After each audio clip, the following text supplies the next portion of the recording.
sinungaling na nagkakalat na nalulugi daw tayo. Tayo nalulugi. At magsasara na daw tayo. Ano?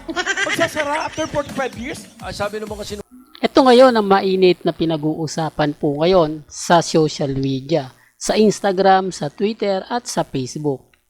Ngayon, sigurado marami magre-react nito na pinabulaanan na ng Eat Bulaga na magsasara na ang programa dahil nga po raw sa pagkalugi. Marami daw po kasing mga advertiser ang hindi na nga po daw tinutuloy yung mga kontrata. Yung tipong tinatapos lang po nila. Gaya nga po kung mapapanood nyo po sa ilang istasyon sa GMA, yung GTV, halos wala pong palatastas, no? Parang kung titignan nyo, bumababa na talaga ang mga advertiser ngayon. Dahil nga po ba may Facebook Reels? Dahil nga po ba may TikTok Reels? Mas maraming tumatangkilik doon. At syempre, mas mura ang bayad doon.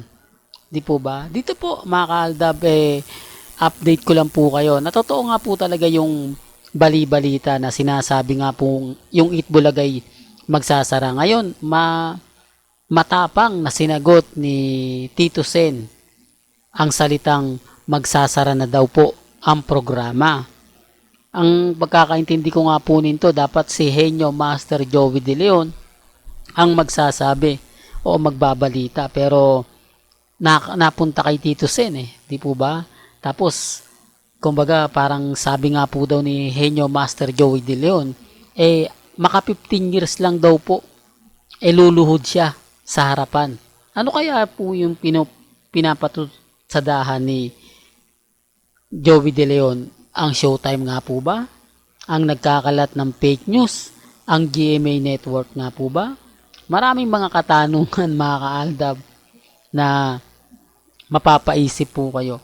Maraming mga komento na kumbaga nakapagtataka. Hindi po ba? Gaya nga po ng mga pinapaliwanag ko at sinasabi ko dito po sa channel, kumbaga iba po kapag marami kayo nakikita, marami kayo napapanood. Ngayon, marami pong magre-react nito. At least totoo po, mga kaaldab. Totoo po, galing po mismo sa bibig ni Tito Sen. Galing po mismo kay Henyo Master Joey De Leon na hindi daw po nalulugi ang Eat Bulaga. Hindi nga po raw ito magsasara at never nga po raw itong kumbaga mawawala sa TV5. Kaya fake news nga po yung kumakalat. Pero bakit gayon, no? Kapag fake news, okay lang. Nagtitrending po, pinag-uusapan. Pero kapag nagbibigay ka ng mga resibo at ebidensya, hindi nila tinatangkilik. Sa bagay, marami po talagang ganyan. Marami nagtatanong, halos hati nga po ang atensyon ng iba. Kasi naiinggit lang nga po raw. Sabi nga ni Henyo Master Joey De Leon, naiinggit lang sila kasi nga po, matagal, umabot ng 45 years ang TBJ. Samantalang sila, 15 years daw, baka hindi pa umabot. At luluhod nga po raw si Henyo Master Joey De Leon.